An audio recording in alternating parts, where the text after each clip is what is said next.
guys, it's Jasma, and today we're making snowy mooncakes. Mooncakes are specially eaten on the 15th of August according to the Chinese lunar calendar. It is the day that celebrates family coming together and eating mooncakes. It is called the Moon Festival, also known as the Mid-Autumn Festival, and it is the second biggest festival other than the Spring Festival, also known as the Chinese New Year in China. Families make mooncakes resembling the full moon, which is the roundest, the brightest, and the shiniest out of the whole entire year. Today we're making snowy mooncakes, which are very different from the traditional type of mooncakes, which involves baking. This type of mooncakes involves no baking, but it is a lot simpler to make compared to the traditional type of mooncakes. It is also very tasty, and it's eaten cold. So, let's get started. The ingredients for the mooncake dough you will need: 50 grams of icing sugar, 30 grams of wheat starch, 50 grams of glutinous rice flour, 50 grams of rice flour, 230 grams of milk, 30 grams of sweetened condensed milk, and 30 grams of oil.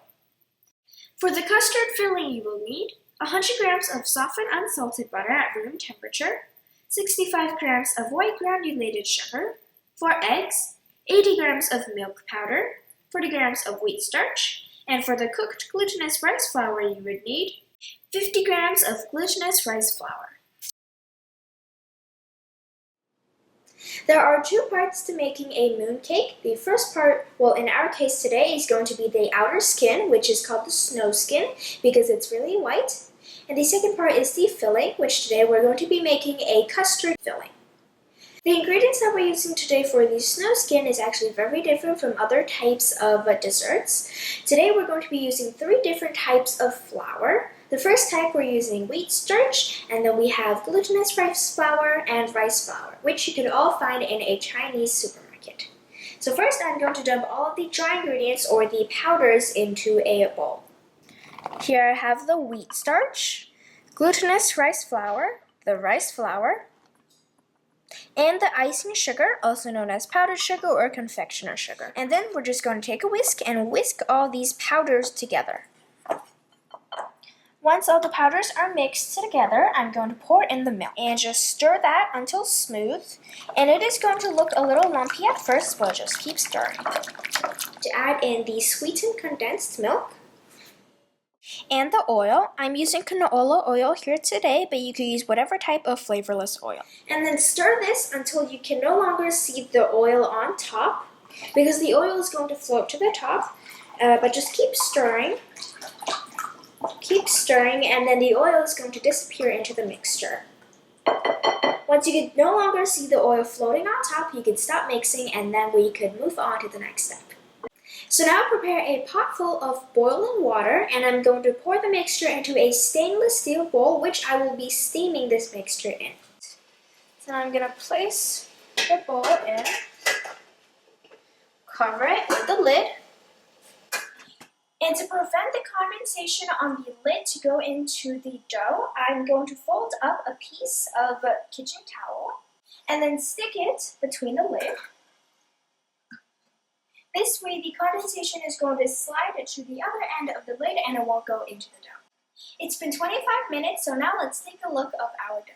I inserted a chopstick into the center, and if it comes out clean without any liquid on top and no liquid comes out of the mixture, that means it is done. I took the bowl out of the pot. Now before it starts to cool, we're going to use a spatula and cut it into small pieces for it to cool down faster. And you could also do this with a chopstick. And there will be a layer of oil on top. Do not worry about that. We will knead that back into the dough later on. Then use the spatula to scrape the bottom of the bowl to release the dough from it. And this is going to be very easy to do while it's still hot. Once it's cooled down, it will stick to the bowl. So do this while it just comes out of the pot. This is going to look really weird right now. It's tough and it's lumpy. But again, don't worry, we will knead this later on until it is nice and smooth. Once they are small pieces like this, we're going to set it aside for it to cool down until it is at room temperature. The dough is now cool enough to touch, so I'm going to start kneading it. Now I'm not going to be using any gloves because they're usually made for adults and they don't exactly fit my hands. And I've done it a couple of times without gloves and it works just fine. It's just going to be a little sticky. And if you find the dough sticking to your hands too much, you could put on a pair of gloves. A trick I found to make sure the dough doesn't stick to you too much is to keep it moving between your hands. Do not go slow, do not stop. Keep kneading. And if you find the dough already stick to your hands too much, you could wash your hands, wash off all that stickiness, and then knead again. The longer you knead the dough, the smoother the skin is going to be, the better it would taste. So you want to knead this for at least 5 minutes. Knead it until the surface of the dough is no longer shiny and it should be quite smooth. Once the dough is ready, wrap it up in some plastic wrap and then chill it in the fridge until you need to use it. Once the dough is in the fridge, we're going to start making the filling. So today we're going to be making a custard filling. First, we're going to take some softened unsalted butter at room temperature. It is very important that the butter is soft or it's going to be very hard to mix. We're going to add in the white granulated sugar. And using a hand mixer, you could also use a stand mixer or do it by hand. I'm going to cream it together until it has doubled in size. You can see it's nice and pale and fluffy. So now I'm going to scrape down the bowl and we can start adding the egg. Crack in 1 egg at a time and mix until combined after each egg. Remember to scrape down the bowl after each mix. So the egg has completely disappeared into the butter. So now we're going to crack in the second egg. Once again, mix until the egg is completely disappeared into the butter. The butter and the sugar mixture is going to start to look split and it's going to start separating, but don't worry, it's going to be perfectly fine after we add in the dry ingredients.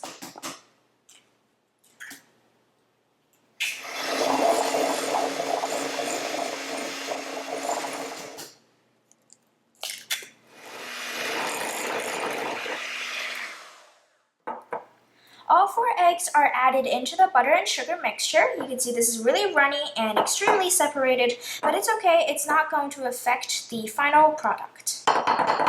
Now we're going to add in the milk powder and also add in the wheat starch. I'm going to first mix it a little with a spatula to make sure the powders doesn't go flying everywhere. And then just mix until combined. Now we are ready to start cooking.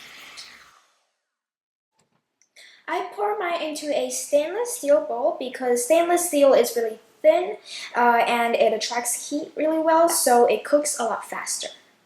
I have a pot of boiling water here and I'm going to turn it down to medium heat.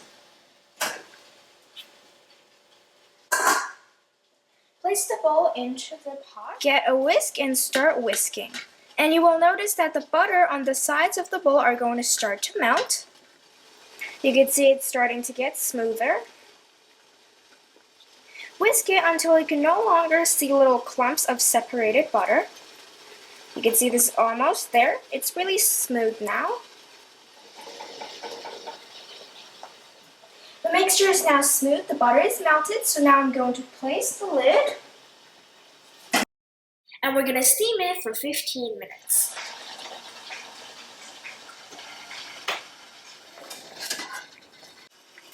Stir until the custard cream mixture no longer sticks to the spatula, and then we can take it off the stove. The custard filling is now cooked. You can see I could stir it around and nothing would stick to my spatula. And it also feels sort of like a dough. It is nice and solid. And I'm going to cover it with a layer of plastic wrap. And now we're going to set it aside for it to cool down. Now the skin for the mooncakes are ready, the filling is also ready, so now we are ready to start assembling the mooncakes. But since we do not need to cook the mooncake anymore and the dough is quite sticky, so we need to use some flour to make sure it doesn't stick to your hands while we're working with it. So I'm going to cook some glutinous rice flour because of course you don't want raw flour in your mooncake. So I'm going to get this onto the stove. I have 50 grams of glutinous rice flour and I'm going to dump it onto a pan. And we're just going to stir this around constantly until it is slightly yellow. And you could also do this in the microwave if you want to, on a plate. Just take care not to burn it either. This is now ready. You can see it is slightly yellow. So let's dump it into a bowl. I prepared a plate here, which I will wrap in some plastic wrap, so the dough is not going to stick to it. And I also have an electrical scale here, which I have also wrapped in some plastic wrap so the dough does not stick. Everything is ready. I have the cooked glutinous rice flour. I took the dough out of the fridge. It is now nice and cold, and the custard filling is now also cooled down. I have a mooncake mold here, which you will be needing to shape the mooncakes, and this holds 100 grams of mooncake. I also picked out this pretty stencil, which I will be putting into the mooncake mold. So drop in the stencil, and then twist the handle. That's how you put everything together. Since the mold I'm using today could only hold 100 grams of mooncake, we have to measure out the skin and the filling carefully, 50 grams each. So I'm going to start measuring the filling. I need 50 grams. And then I'm going to roll it into a little ball. Again, you can wear gloves if you want to. And we're going to place it onto a plate with plastic wrap so it doesn't stick. I've measured out the custard filling, so now we can measure the actual dough. So this is going to be quite sticky, and again, you can wear gloves if you want to. Something I find really helps is to sprinkle a little bit of that glutinous rice flour that we cooked onto the dough and to rub it so it's nice and even. You don't want to put on too much though, because it is going to taste really powdery later on once the mooncake is done. So just rub it on evenly. And then again, we're going to measure out 50 grams of the dough. I measured out 6 of the custard filling, so I will only be needing 6 of the dough as well to cover up the mooncakes. And we're going to be using the excess dough as a little decoration, so do not throw that out. And instead of digging your fingers in, I find cutting it with a spatula prevents a lot of stickiness. If you find the dough sticking to you, it probably shouldn't. You could see it's working perfectly fine with me. You could also rub a little bit of that glutinous rice flour onto the outer layer of the dough. I made a little extra dough to decorate the top of the mooncakes and add a little pop of color. So I'm going to show you how to dye this after it is cooked. I'm going to be doing 2 different colors, yellow and pink, but of course you can do whatever types of colors you want. For the different types of colors, I have a little bit of red that I made out of beet juice. This is completely natural. And we're going to knead this in. And the good part of using natural food coloring is that it's not going to stain you and you won't have red hands for the rest of the day. So we're just going to knead this in. You could also use artificial food coloring, of course. Add as much or as little to achieve the color that you want. So I'm going for a light pink today. Try to avoid using your fingers to knead the dough because it will stick. So just use the palm of your hands to knead the dough. So for the red, I'm using concentrated beet juice that I have made myself.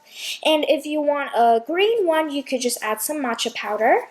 If you want a yellow one, you could use some mango puree. And I will have a video in the future showing you how to make natural food coloring. So this is kneaded in. I like this color. And to make sure it doesn't stick to my hands like the way it is now, I'm going to rub some glutinous rice flour on the outside.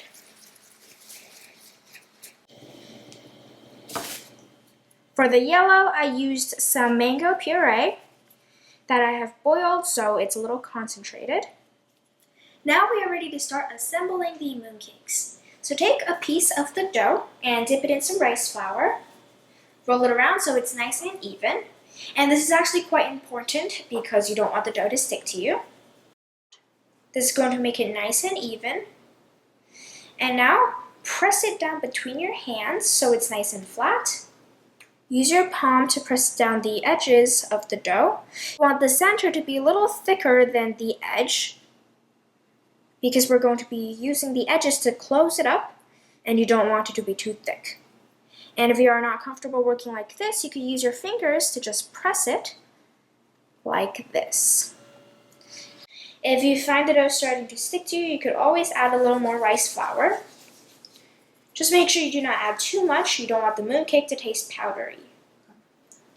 You want the powdery side to be on the bottom because you want the inside to be able to stick. I'm going to take a filling, and what I like to do is flip it over, press it so it takes the shape of the filling, and then flip it back over between your index finger and your thumb. So like that, with your hands helping it on the bottom, and then slowly closing it up. Press, roll it so it's nice and round, like that, and then give it a little more glutinous rice flour so it doesn't stick. I now have a plate that I have dusted with a little bit of glutinous rice flour so the dough is not going to stick. But now make sure the seam or the closing part of the mooncake is facing down, and we're going to do what I'm doing here and just make it a little taller so it fits into the mooncake mold. Now we're going to take the mold, press it right. Make sure there is powder on the mooncake or it's going to stick to the mold. Put the mold over it and then press down firmly. You do not want to press too hard though because the mooncake is going to start leaking out from these sides. Press down a couple of times, pick it up, and there is the mooncake. So that is basically how you make a mooncake. Now for some optional touches, I want to add some pop of color to the mooncake, which is why I dyed some of the mooncake dough using natural food colorings. So we're going to press it onto the stencil, which is going to be on top of the mooncake. And this is again optional. It does take some time, but it actually looks really pretty. So first I'm going to take a little bit of the yellow. And again, you could use whatever type of color you want. I chose yellow, the basic colors. And you only need a tiny bit of this dough. We're going to sprinkle that with some glutinous rice flour to make sure it doesn't stick to your hands or your stencil. While you're rolling the dough, make sure you do not add too much powder onto it or the design is not going to come out clear afterwards. So we have the stencil. I'm going to place the ball of yellow onto the center of the flour, and we're going to press that down until it completely fills the center of the flour. And you could occasionally dip your finger into the glutinous rice flour to make sure it doesn't stick to you. And you might be doing something different depending on what type of stencil you have. You can see the center of the flour is completely filled with yellow, and now we could start to do the petals.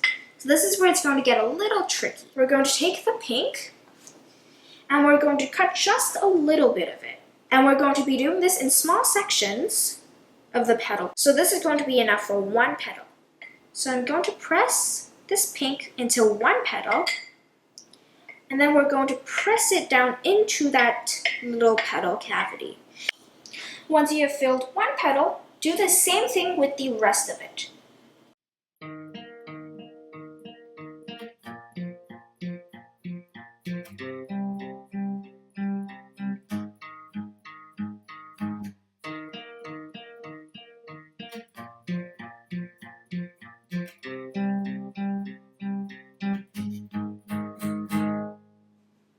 Once the stencil is filled, so in my case my flower has the petals and the center yellow, it is now done, but there is a lot of powder on top of it, and powder is not going to stick to anything.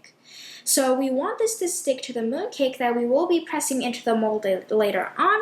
So I have a little bit of drinking water here, which I will be rubbing onto the dough that I have pressed into the stencil. You don't want to put too much because it might become soggy. But you don't want to put too little either because you need this to stick to the mooncake. So you want to let the dough absorb a little bit of that water, which is going to make it sticky and almost feel like glue. So just rub enough water onto it for it to feel sticky, and then we could start making the mooncake.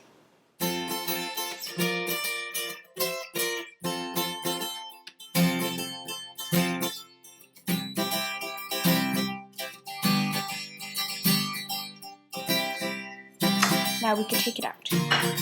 You can see the design is really clear. That's why you don't want too much powder on it, or it's going to make it really round and the corners of the design is not going to be as sharp.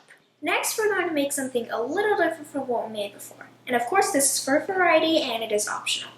So I'm going to be incorporating a strawberry into the filling of it, and I'm going to be using a pink dough for the outer layer. And this is dyed the way I dyed the other pink before.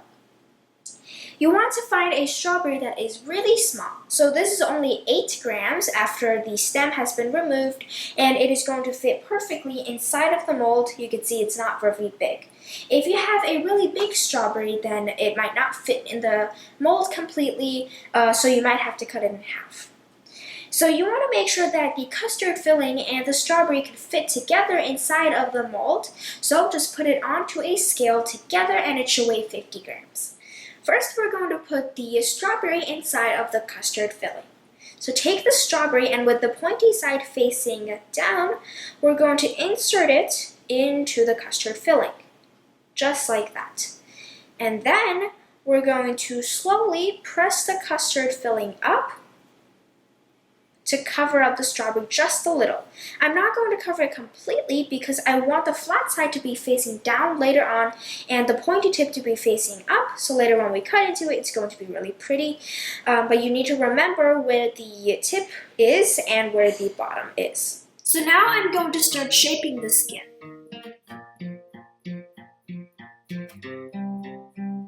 Now place the custard filling onto the skin, and you want the flat side of the strawberry to be facing upwards. And then with the seam, we're going to face it down and then put it onto the plate. So take the mold, place it on top, and press down. You don't want to press down too hard, you don't want to squash the strawberry. Just press down firmly. And then take it right out.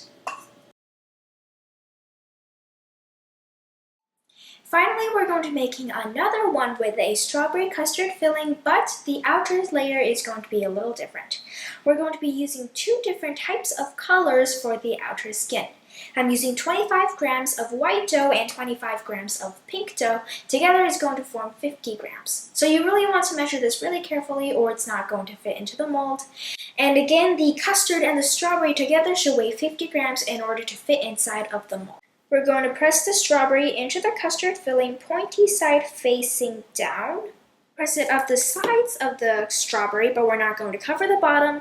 This way you know which side is going to be the bottom and which side is going to be the top. Put it over and set it aside while we work on the outer dough. So we're going to mix these 2 together, but you do not want to mix it together. Press it into each other, and if you find it's not sticky, you can rub a little bit of water because there is flour on it and you need this to stick. So just like that, press it together and then roll it into a ball. So I'm going to do a half pink and half white effect today. So now we're ready to start pressing it down once it's not going to fall apart if you just drop it on its own. But you do not want to press only the pink part. You don't want to press it like this because then you'll only be able to see the pink part. You don't want to press it like this either because you'll only be able to see the white part. You want to press it when you could see both colors. So we're going to press it down. You can still see both colors. Try not to mix these 2 colors together while you're pressing it down. You're only flattening this. Cool. So as you press it, it's going to sort of blend together. That's going to give it a really good effect.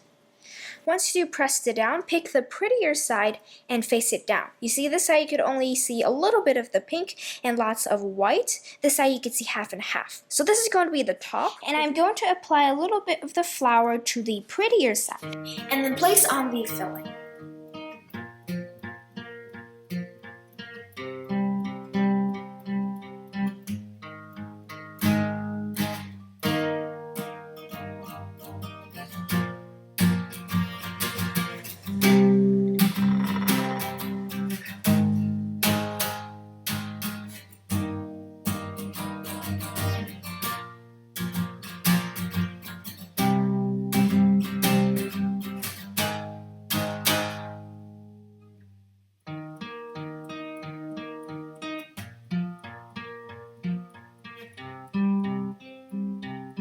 The mooncakes are now done. You can eat it the way it is now, but it tastes best if you let it chill in the fridge for a couple of hours. So we're going to place this into the fridge, and you want to cover it with a layer of plastic wrap so that the dough doesn't dry out. The mooncakes has been chilling in the fridge for a couple of hours. The outer dough has hardened up a little, so now we can take a look.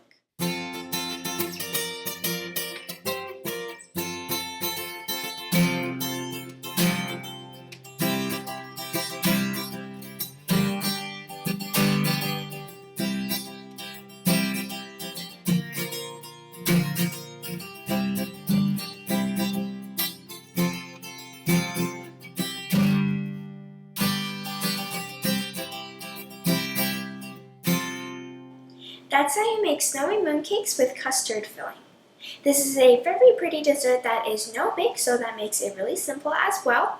I made a couple of varieties here today. I added strawberries into the filling and added a nice pop of color on top. I will be having a couple more snowy mooncake videos in the future, so stay tuned for that. This year in 2016, the Moon Festival, or the Mid-Autumn Festival, is going to be on September the 15th. So make sure you make some mooncakes and look at the round, bright moon. So I hope you could try this out. Thanks for watching and see you guys next time. Bye!